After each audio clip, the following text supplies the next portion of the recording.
come on up, John Henry. I'll keep this. I'm sure you like to be talked about a lot, so I'm going to introduce you. Talk about myself. Yeah, okay, there you go. So John Henry Spann, I know him personally. My kids go to school at St. John Bosco, but John Henry Spann is a Catholic husband, father to 5 children. He lives on his farm up in North Georgia in Ball Ground. And he's worked in secondary education at all levels, from football coach to principal. He's passionate about his authentic Catholic education, is currently the Dean of Academics at St. John Bosco, a K-12 hybrid school in North Atlanta. He frequently speaks at colleges and retreats, as well as education conferences on topics ranging from Catholic masculinity to maintaining identity and mission. He's appeared on various radio shows and podcasts covering a variety of topics related to faith, apologetics, and the restoration of Western civilization. So with that, John Henry Spann, thank you. Thank you so much, Jeff. All right. Good morning, everybody. Thank you for that introduction, Jeff. I apologize in advance. I'm a big-time pacer. I'm going to walk around a little bit. I was told to stay between the curtains for the sake of the camera, and I'm going to do my best. My name is John Henry Spann. I am the father of 5 kids. I've got one boy who is turning 12 tomorrow, day after tomorrow, and I have 4 girls, which I am embracing. It's been good. I was going to have 8 boys. That was my plan when I got married when I was 21, and I'm loving the ladies. # girl dad, whatever it is I'm supposed to say. I'm very excited to be here today. I am. I'm super pumped. I'm a little bit nervous. I usually give talks to high school, college age guys. Every now and then I'll do a co-ed thing, or I've done 1 or 2 girls talks before, but it's mostly guys. I really like to work with those, to work with sort of guys in that age group, young married men, things like that. And I normally stand up and walk around, wave my hands, and just sort of talk about masculinity and what it means to be authentically Catholic, right? And what authentic Catholic masculinity looks like, right? What being rooted in Christ versus rooted in things of the world looks like, and porn. I talk a ton about porn. I'm not going to talk much about porn today, but it's almost like a contractual obligation that I have with myself, because I'm not getting paid to be here. And so you're going to have to listen to me talk about porn for a few minutes, because I have a microphone, and Jeff is very polite, and I don't think he's going to come take it from me. I talk a lot about porn because this is something that I think really needs to be thrown out there just briefly at the beginning, right? If this is something that you're struggling with, it almost definitely has been something you've struggled with. If you're not currently struggling with it, it's something that I've absolutely struggled with. I just want to stand here for a second and beg you to rip that sin out of your heart right now. It is killing you, right? It is killing you, and your family deserves better. Do something. Find an accountability partner. Stop wallowing in it. You're too good for it. Your children need a father who is not bound by this awful soul-rotting sin. And it is a rabbit hole. The scourge, the evil of pornography is a rabbit hole that I could spend the whole morning on. But I actually think it's a really good segue to the talk that I'm going to give today, which I think the title is something along the lines of What Your Kids Wish You Knew. And basically I was asked to give this talk for the first time over at St. Brendan's. And they said, we want you to give a dad's talk to a bunch of the men from the parish, right?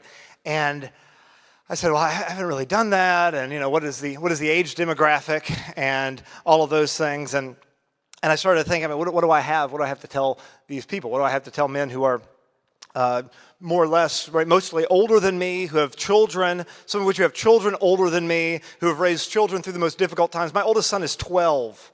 Right, I am still Superman in my house. My daughters still get scared and come sleep in my bed with me at night. And I really haven't been in the trenches of raising children in the way that a lot of you have. And so I really dug into that, and what can I contribute? What do I have worth saying?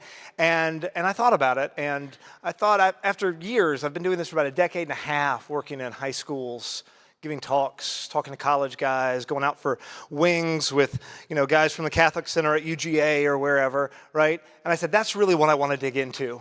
I want to dig into all the things that I am hearing from young men and women who are in high school, who are in college, who have just gotten married. I want to I want to tell you what they're saying about their upbringing. I want to talk about what they're saying about the wounds that they have received and the things that they wish they could tell their parents, but for whatever reason, they cannot.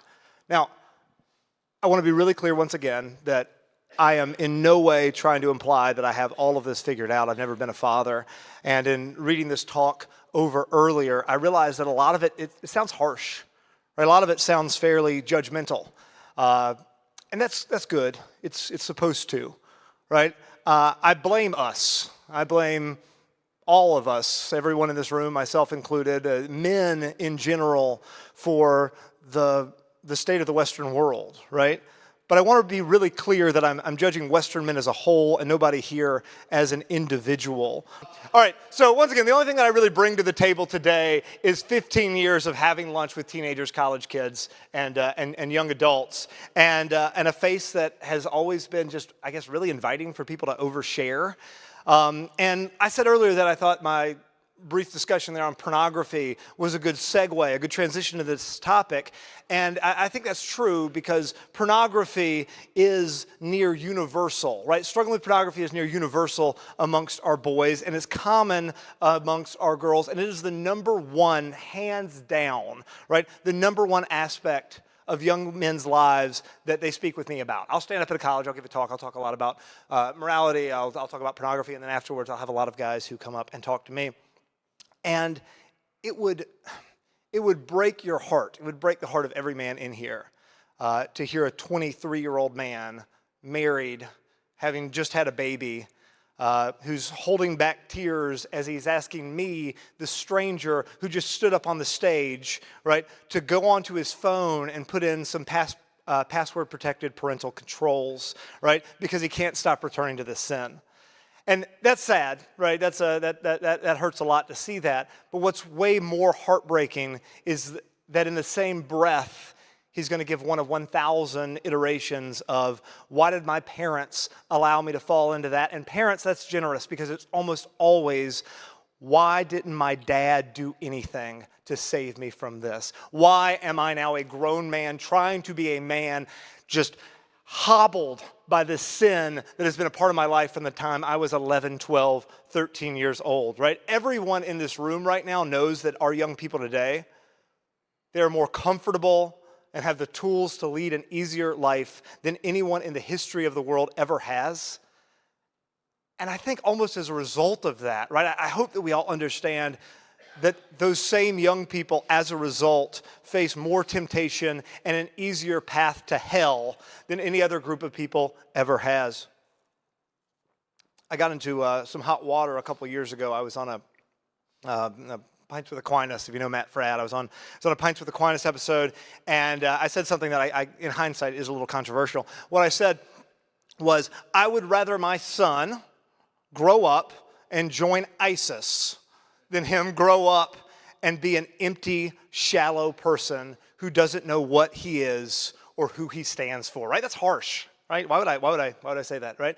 And I reflected on it. I got a lot of negative feedback, and I decided that I meant every word of it. And here's why, right? Because I will take that fire in my son, right, directed in, like that burning for something, directed at something, even something evil over what the world is offering him, right? And there was this guy who I think agrees with me, right? That burning for something is better than burning for nothing. He said something along the lines of, be either hot or cold, because the lukewarm I will spew from my mouth. I think we should believe him, right? I think that abject evil is coming for our children. Sin and vice and the literal demons of hell are absolutely trying to destroy their goodness and their dignity and their self-worth. But going back to the why I said I'd rather my son join ISIS thing, I don't think any of us in this room have to worry about our sons and daughters growing up to become like transgender Muslim abortion doctors, right? That's not the fear. The realistic evil is much worse. It's nothing, right? Chances are, unless you stop it, not your family, not the culture, not your priest, not your church, unless you as a father stop it, they're going to grow up to be financially successful, empty people with no sense of identity. People who stand for nothing, whose moral compass boils down to not hurting people's feelings, who are only going to feel real passion in their life or real excitement when their favorite football team wins or when they get a new pool built in their backyard or 100 other meaningless things that aren't evil, but they lack virtue. And that is a fate literally worse than death, right? The great tragedy and the one which my whole life is bent towards avoiding for my kids is for them to become strangers to me. Strangers at my Thanksgiving table, for them to grow up and be people who don't share any of my values, who we've got all these off-topic things or these sort of off-limits conversational topics, right? I pray that doesn't happen to my kids every single day, and I pray that it doesn't happen to yours. But as men, we are called to do a whole lot more than just pray about that. And I'm not trying to minimize the importance of prayer. Please do that. But I want to transition right now and get down to brass tacks a little bit about what your kids are saying. Now, I did my best to write out what I'm hearing and only add a minimal amount of commentary, but I really like to talk. I'm an only child. I can't help it. I really like to. So I will. I'm sure I'll be going off here a little bit. Number one. These are practical things that I'm hearing, sort of trying to boil down for 15 years having conversations with these kids. Why did my parents give me a phone when I was X years old, right? When I was whatever age it was. Why did they give me a phone? Why did they give me a smartphone? Why did they give me some internet accessible thing? And with girls, right, even high school girls, right, who are only maybe a few years removed from getting that phone, it usually has to do with social media. It usually has to do with self-image. It usually has to do with self-esteem and stuff like that. With guys, it's usually pornography. Like I said earlier, a lot of times you'll hear, I waste so much time doing X, Y, or Z, right? But that is a big one. And it's coupled usually with another one, right? Even the kids whose parents who are not saying, why did my parents give me this phone when I was 11 years old? Was it so I could look at it I look at my iPad and shut up while we were at a restaurant, right? Why do they want to talk to me?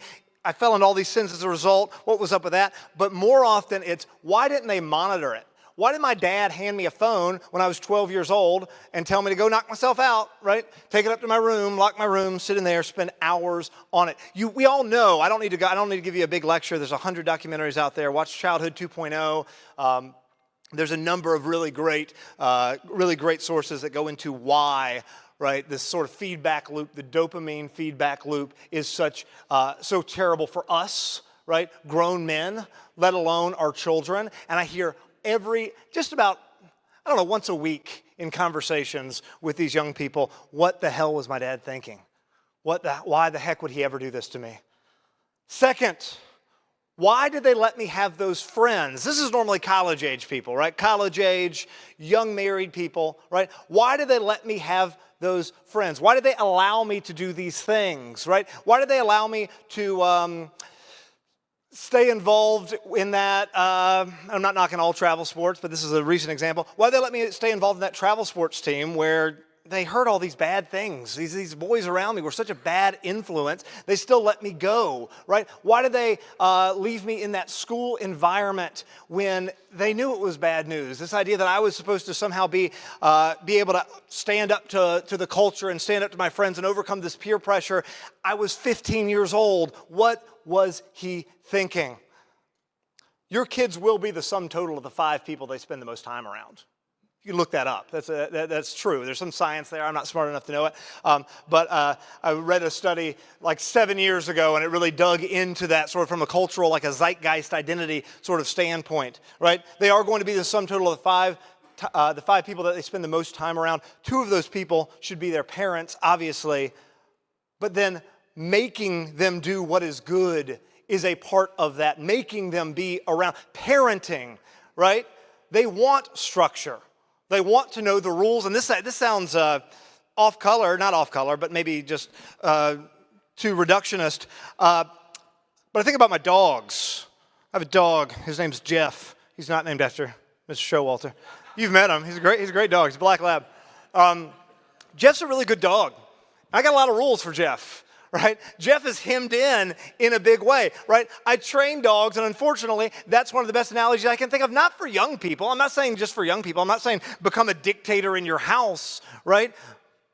But children, young people, me, you human beings in general need to know what the rules are and what your family stands for, right? They need to have those conversations and understand, right? What is expected of me, and how do I do that? And they're teenagers. If they are teenagers, there's going to be pushback. There's going to be natural pushback, and that's okay, because once again, I have never in my life, that's not true, I've very seldom heard a 20-something-year-old guy or girl say, man, I sure do wish my parents had fewer rules because they loved me, right? I've heard versions of that. I've heard people take it to the opposite end, right? The opposite extreme, too strict, nothing, never allowed to go do anything, and then there's just this big rebellion the second that they're off the leash. But 99% of the time, it's, why on earth would they allow me to do this? Why would they allow me to do that? Why wouldn't they have this conversation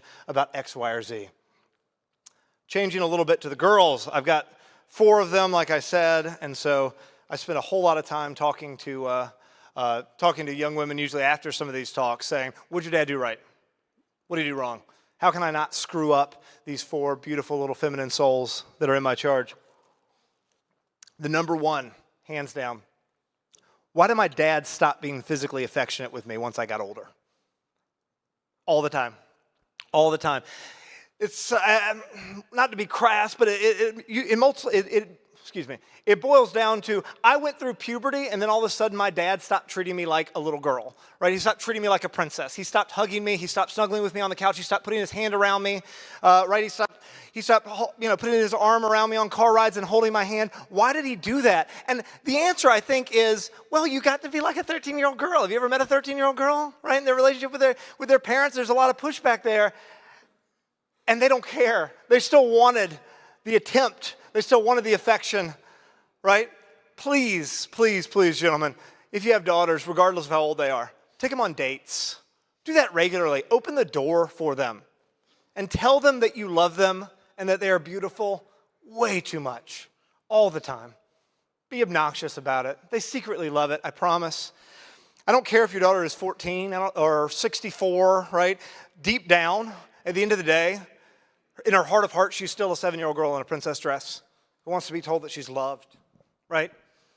Y'all, once again, I do get a little bit emotional about that, because the look on some of these young women's faces who just want attention and affection, and it's not coming from dad. And as a result, they've made a lot of bad decisions in the opposite direction, right? Conversations about her dignity and the importance of chastity and her self-worth have to come from you. That cannot be pawned off on mom, right? For guys and girls, those kinds of conversations about things that actually matter, conversations about the faith, right? You living an example of the faith, even if you have to fake it, right? Those are you. You have to have those conversations. If you do nothing more for your daughter than snuggle with her on the couch and tell her that she's good and beautiful all the time, I am convinced that she's going to be better off than the vast majority of young women. And getting to that conversation piece, another thing I hear all the time, I could never talk to my parents about X, Y, or Z because they were uncomfortable or awkward or whatever word you want to put in there. Not to be mean, but nobody cares. Nobody cares that you're uncomfortable. It doesn't matter at all. You have to give the talks. You, not mom, you have to give the talks. And nothing can be off limits in those conversations. I don't care how icky you feel about menstrual cycles, right? Talking about sex with your kids. I don't care how uncomfortable you feel about the word masturbation or pornography or whatever it is when you're speaking with your children, right? You have to do it. Take a very active interest and don't in those questions, and don't ever make them feel bad for asking them. Don't say, who told you that? Where'd you hear about that? Oh, you're going to hear about that in your theology class at school, right? If they go to one of these Catholic schools. You're going to hear about that at Sunday school or youth group. Great.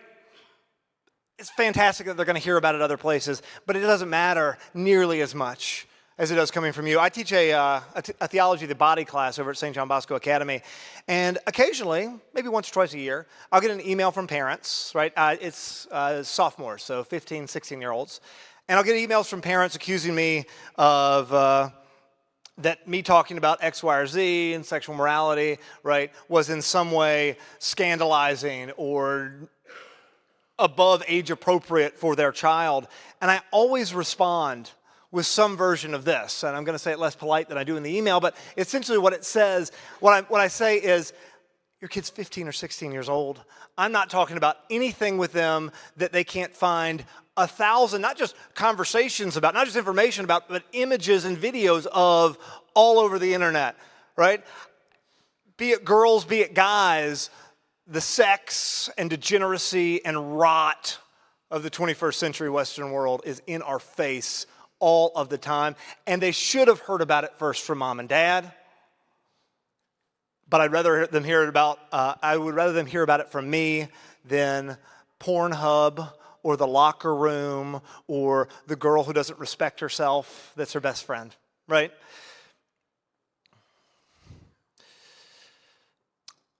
Whoever tells it first, whatever it is, wins.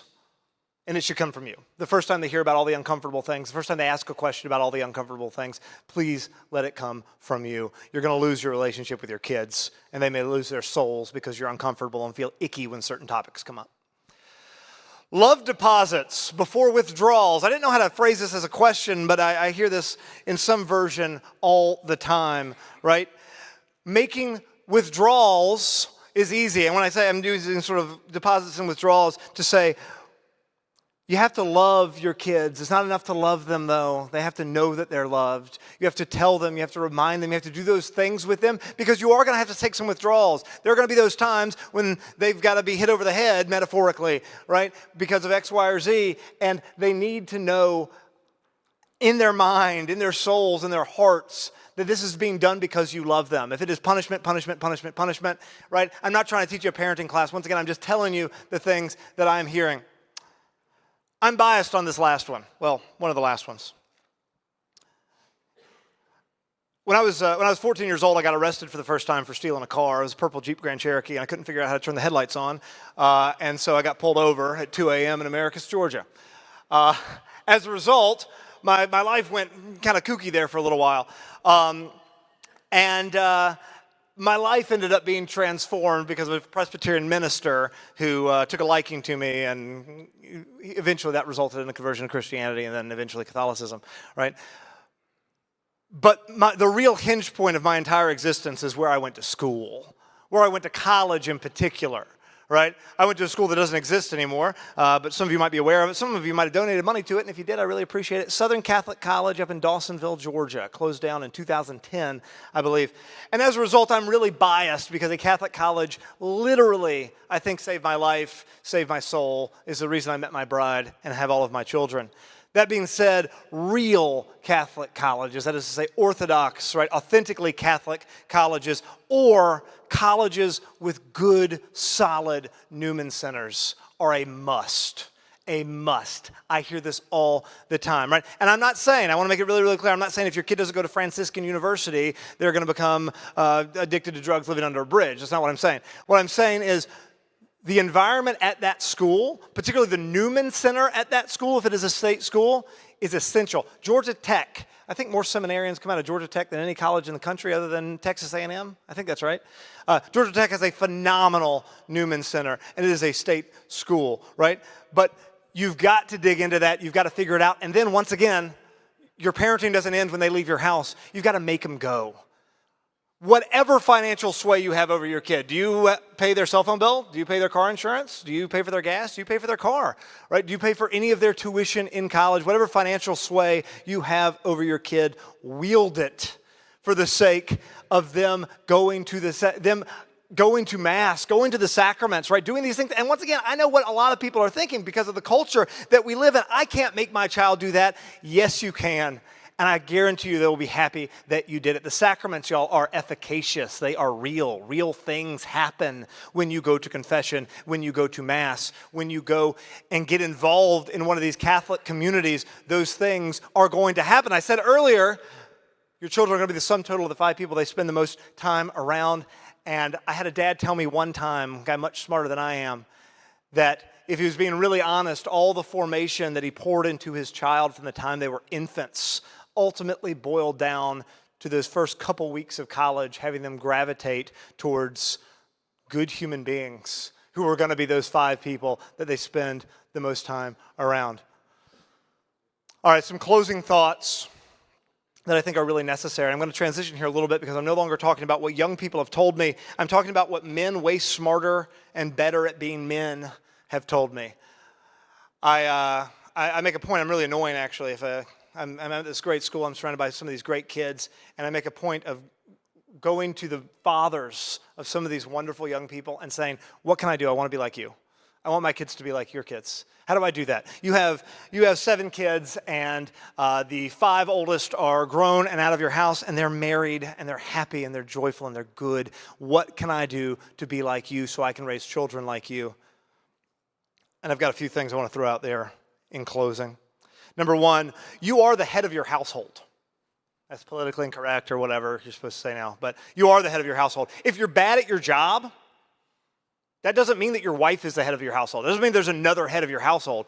It means your household sucks because you're bad at your job. Your house has a bad head of the house, right? That is not acceptable. That's not acceptable for your bride. That's not acceptable for your children. You cannot do it.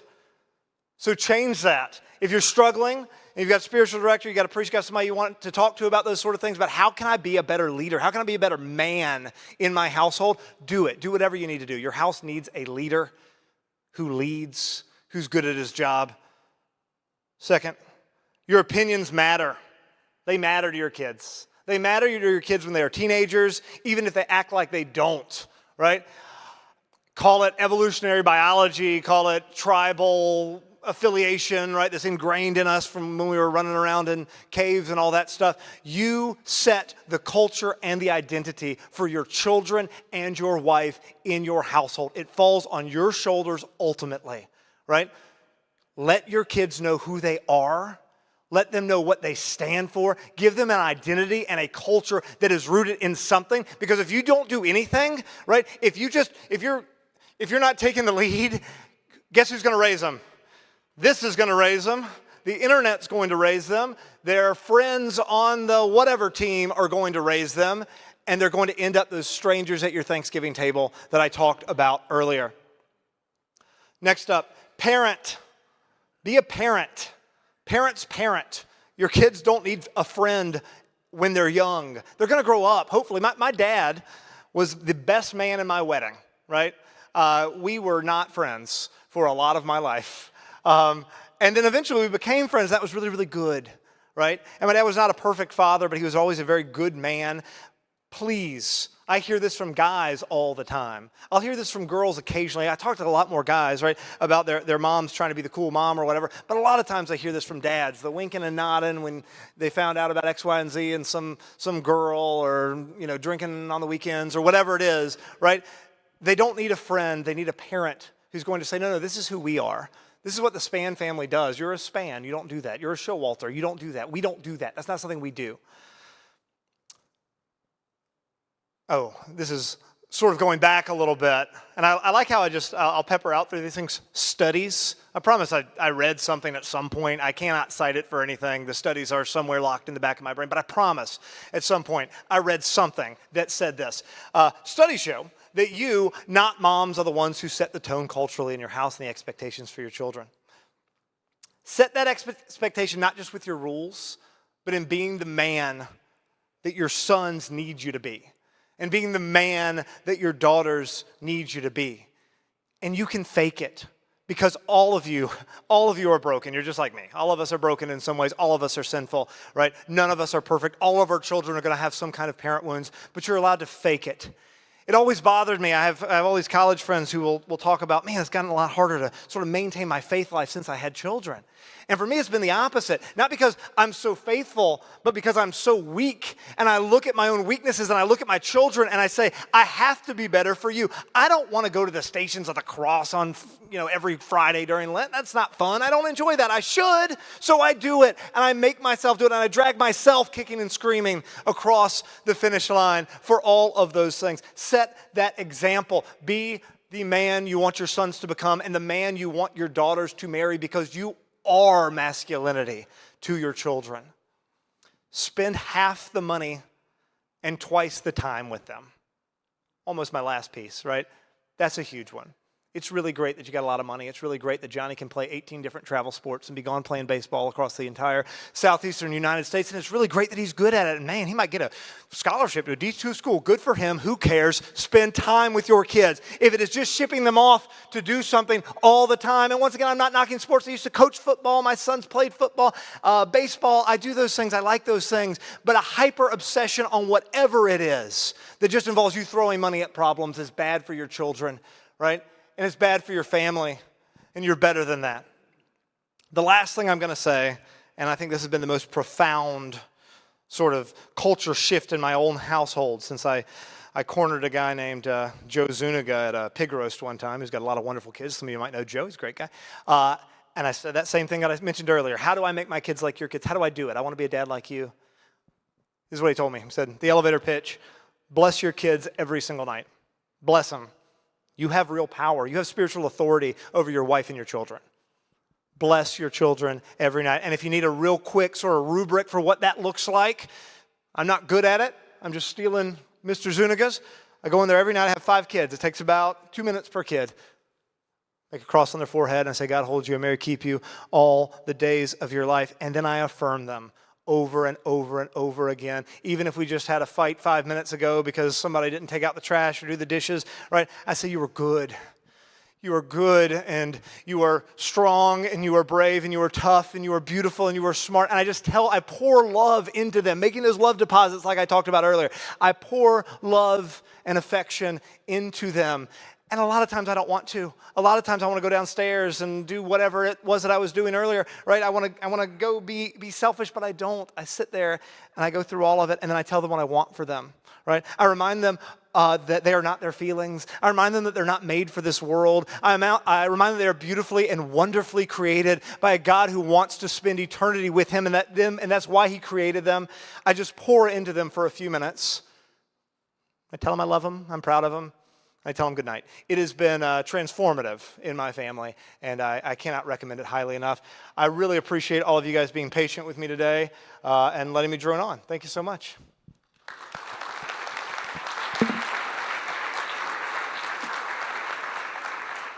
Thank you so much. We have time. We have about 10 minutes for questions. If anybody's got one, I've got a microphone I can bring to you. Sean, wow, you made it easy for me. I have 2 questions. Yes, sir. First, well, thanks for being here. Thank you for having me. First question is simple. I understand that you have a dog named Jeff. I do, yeah. Is that dog named after Jeff Showalter? He is not, no. Different Just Jeff. wanted Different to Jeff. clear that up. All right. Yeah, not that Jeff wouldn't be worthy of naming it. He's a great guy. Second Killed a bunch question. of quail with him a few months ago. That was a blast.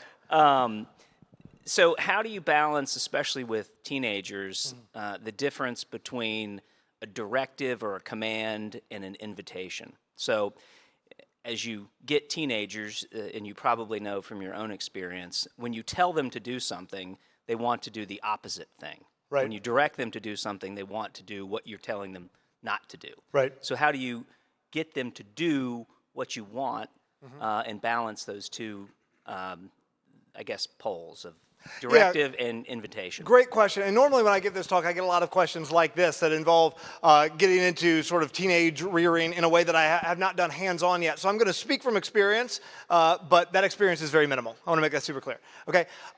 There's a fantastic book called Boundaries out there. You should all read it. It was recommended to me by Father Juan Pablo Duran a while back. And it gets into a lot of sort of the practical stuff of like the garbage needs to be taken out. And it starts with, hey man, I'm really frustrated. I'm directing it back on myself. I'm really frustrated, right? Because the garbage hasn't been taken out and I asked you to do that. As opposed to, you didn't take the garbage out. Why didn't you do that, right? It's sort of that, not eating crow, but sort of that self, bringing it back on yourself. But I also think so much of it ultimately boils down to the culture that's already created in your household, right? And the culture of what, I don't want to say, do your children respect you? Because I don't think that has anything to do with respect. I think it's that natural teenage sense of rebellion that exists there. But I can recommend some good books in terms of day-to-day parenting advice. Unfortunately, I just don't have it right now. I wish I did. I could give you a BS answer for 5 more minutes, but I feel like I probably shouldn't do that. So if it helps any, I was reminded at one point that we're not asked to raise good children. We're asked to raise good adults, and they give us the childhood to do that, but our target isn't good children for a Absolutely. lifetime. So one of the things I would like to understand is, in your experience, if I would have known that, I would change how I behave. Do you hear from 20-somethings, I can't talk to mom and dad because? Like, what are the because reasons? Like, why wouldn't they talk to us? Yeah, good question. Yeah, that is one that I can answer more directly. So from a because standpoint, it usually comes down to those two words that I used earlier, awkward and uncomfortable, right? I feel uncomfortable or I feel awkward talking to my parents about this because we don't talk about those things, right? The Thanksgiving dinner table is a big piece. That's something that is pretty common. Thanksgiving, Christmas, holidays, right? There are certain topics that I know are off topic when I'm sitting at my table with my mom and dad because it's going to be uncomfortable. They're going to shame me for it. And I don't mean shame like that's bad. Don't ask that. But like, why did you say, who told you this? Oh my goodness, we're at the dinner table. Those types of things. And there's a time or place for it, right? I use menstrual cycles a minute ago. You shouldn't bring up menstrual cycles at Arby's, right, while you're sitting in a crowded restaurant or whatever. But the idea of nothing is off limits. We just have to do it. Now, if the question is, how do you repair that later on? I don't know what the answer is. I don't know how you repair that. I will say I had a really touching conversation with a young man probably half a year ago, right, where he said, I just got a phone call from my dad. He called me after the phone call. He was one of these guys who had asked me to put controls on his phone, right, for the pornography stuff and everything because he wasn't comfortable telling his dad, right? But he got a phone call from his dad. I don't know this dad from Adam. I don't even know what his name is. He said, my dad just apologized to me for a few minutes and said, I really feel like I failed in some ways. And I think that's so important. I think apologizing to our kids at any stage is so incredibly important because they need to know that we don't think we're better than them, that we don't think we're talking down to them. I think a way to begin, at least to heal that, is apology. I said earlier, and I mean it, all of your children are going to have parent wounds. All of you have parent wounds. I have parent wounds. My kids will have parent wounds. None of us are perfect, and that's okay. But we can do what we can to acknowledge and repair those 100%. Yeah. Hi. So first of all, you talk about, I love that idea of your kids, the total of the 5 people they hang around with. Right. I stole that too. Everything good that I said, I stole. Everything that yeah. wasn't good, I made up. Yeah. Yeah, there's nothing new. Yeah. But I would say that for me personally, as a dad of 5 boys, that scouting is a great program. Mm-hmm. Scouting is a great program for that. It varies a lot from unit to unit, so you have to be careful. But the other thing is that don't put your kids in scouting. Also be a leader in a scout. Sure. In a scout unit, because now you're side by side with your kid, but they're also surrounded by other really good men. And so I just wanted to make an endorsement for that. There's a great troop here. I'm not a member of this troop, but come talk to me if you want to ask about that. No, that is a great pitch. I think those, once again, them being with other people who are going to share the values and culture that you share. I will brag to the end of the earth about how great the school I work at is. St. John Bosco Academy is fantastic. That being said, it's not good because we have really good rules. It's not good because I work there. It's not good because we've got a great mission statement or any of that. No, it's really good because the kids sitting in class are sitting next to other kids who are going to say the same kinds of things that you've been trying to inculcate into your child since they were born. And it's real cute that Mr. Spann can get up and walk around and wave his arms and give some talk about X, Y, or Z morality. But man, the captain of the volleyball team, the gorgeous blonde sitting next to your son, raising her hand and saying that means 10,000 times more than what I would say. The 6'5" captain of the basketball team with a square jaw supporting the same moral teachings that you are at home goes way harder than any teacher could. And maybe you can't do that from a school standpoint. I get that. But those types of extracurriculars, things that you can really get involved with, where they're going to support what you've been saying all along. Yeah, thanks.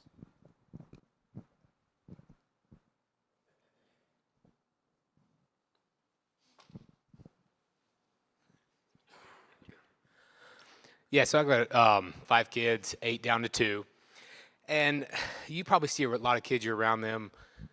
Where do you see, kind of in your opinion, and it can be from you or from the groups you're in with you leading your school, on discipline? My wife and I we disagree a lot on this. She came from one younger sister, nothing. I'm the oldest of 7, 5 boys. My father was extremely, old school corporal punishment. And so Right. I see in my younger siblings a lot of resentment towards him for that. I appreciate it. As I get older, I think he did the best he could. But my point is, I get a lot of pushback from my wife on any kind of physical discipline, things Right. like that. And so it's like, where do we find the middle ground? Where do you see kind of a middle ground that you would suggest? No, great question, especially from the resentment standpoint and all of that. I was spanked when I was a kid. I spank my kids. Not very often. I mean, the girls hardly ever, right? Because I think that's, when I say spank, maybe a swat on the butt, because I just don't want to be this big guy lording myself over them and scare them and have that same sort of thing happen. I think not disciplining in anger is such a huge piece of that, right? That the fact that you are smacking your kid on the butt, or I do that on the back of my son's head when he didn't say, when he said something off color in front of the first grade teacher or something, that actually happened. I'm like, stop it, what are you doing, right? The idea is they're never done in anger. That being, I go and I'll get upset somewhere else and then come in and like, all right, brother, you're getting a spanking, sorry. That being said, I think discipline is so temperament driven, right? I have a son, or I have 4 daughters. One of my daughters would not, I swear, I've never had to do this, but I think she would laugh at me if I spanked her, right? Which would make me angry and I want to spank her more, right? But she's super driven by FOMO, right? If you send that girl to her room, or you say you're going to go eat dinner by yourself and then go to bed and not come back out tonight, that will change her world. I do think it's super temperament driven. If you have ever read the 5 Temperaments, I suggest you do it. I know it's like white middle-aged woman territory, but it's great. So you should check out the 5 Temperament books too. The Temperament God Gave Your Kids, pretty awesome. No, that's exactly. Yeah, well, I feel better now. It's kind of like where we're trying to practice a little bit on the anger and things like that. And it's hard. I struggle with anger, dude. I really do. That was a long conversation with my spiritual director about 10 years ago that really sort of shifted my opinion on that. My dad didn't hit me. My mom, she didn't mess around though. Yeah. I have a 6, 8, and 9-year-old boy, Awesome. and I'm looking for a summer program. Do you have any? Can I just send them to your farm all summer? Yeah, they can chop wood for me. You'd be surprised. We actually have a rotation of boys that come over during the summer just to do work for us. That being said, one that I highly, highly, highly recommend is Camp Atlantis that Father Patrick O'Loughlin does up in Jasper, Georgia. It's on 40 acres. They're in the middle of nowhere. And it's like a Catholic Lord of the Rings thing. Has anybody had a kid who went there? Anybody have a kid who went through Camp Atlantis? Come on. Isn't it phenomenal? It is physically difficult. It is painful. And I dress up as an orc with a bunch of other dads and go out there and hit kids with foam swords and all this. It's intense and it's fantastic. It is. I feel like so many programs cater to a more feminized church, and I think that's super disordered, right? Our boys don't want to just sing Kumbaya, right, and raise their hands up in the air. And there's nothing wrong with that. That's great. There's a place for that for sure. But our boys want dragons to slay and princesses to save, and they want to understand the truth of our faith, that it is a masculine, strong thing. I think the Legion, I'm not Regnum Christi. That being said, I think the Legion does a phenomenal job with all of their summer programs. I can't think of any others offhand, but I'm sure that there's some other great ones out there. Yeah. Hey, Cool. no more questions? We're good. Perfect timing. Thank you guys so much for having me. I really appreciate it. God bless.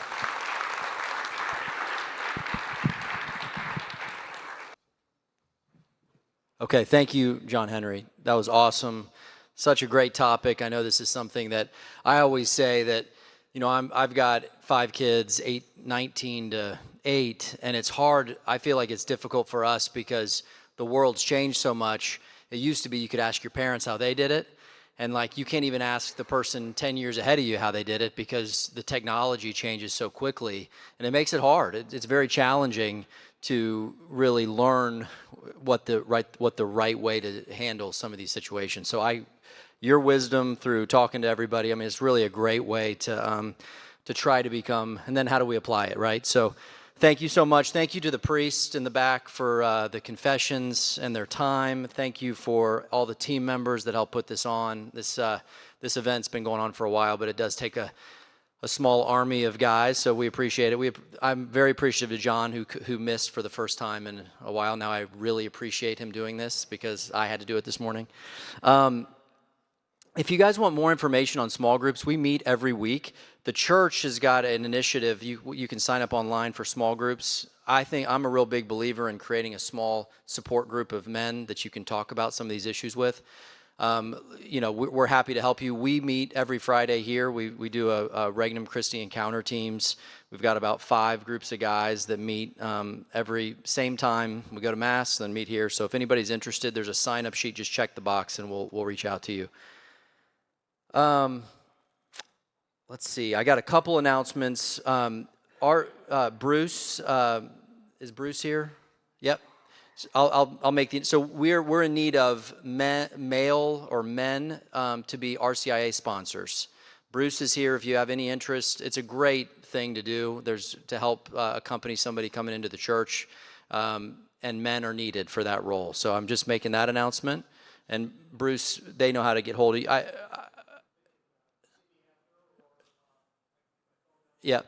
Yep, and I've got your email address, so perfect. The other one is May 1st. It's a Wednesday. Normally the men's club is on Thursday. There's a conflict at the parish, so May 1st we're having the first summer cookout, and it is going to be awesome, and everything is provided, so just show up. And then next month it's the last event. It's May 17th. We'll send out some emails. It's our own Father Evan is going to be speaking. We're excited about having him come in and give the talk. And also the other thing we always say about this event that is a little bit challenging, I find, is there could be 10 of you in this room, or there could be 300 of you in this room. It would be the same effort on us putting it on, kinda. I mean, maybe a little more if there were 300, but generally speaking, the same amount of work. Bring a friend. I mean, like sending out an email to 500, getting it put on the bulletin, it might grab 1 or 2 guys. The number one way to get men to show up is if one of you goes up to somebody and says, hey, I've got an event. I would like you to come. Not 3 people. You put 3 people on an email, all of a sudden everybody kind of looks the other way. But if you go one-on-one to somebody and personally invite them, they will come. They might not come the first time, but they might come the second. Please invite people to come to this because we're putting on the effort to do it. We let the Holy Spirit work. So that is it. Have a great rest of your day. We'll see you next month, and thank you. So have a good day.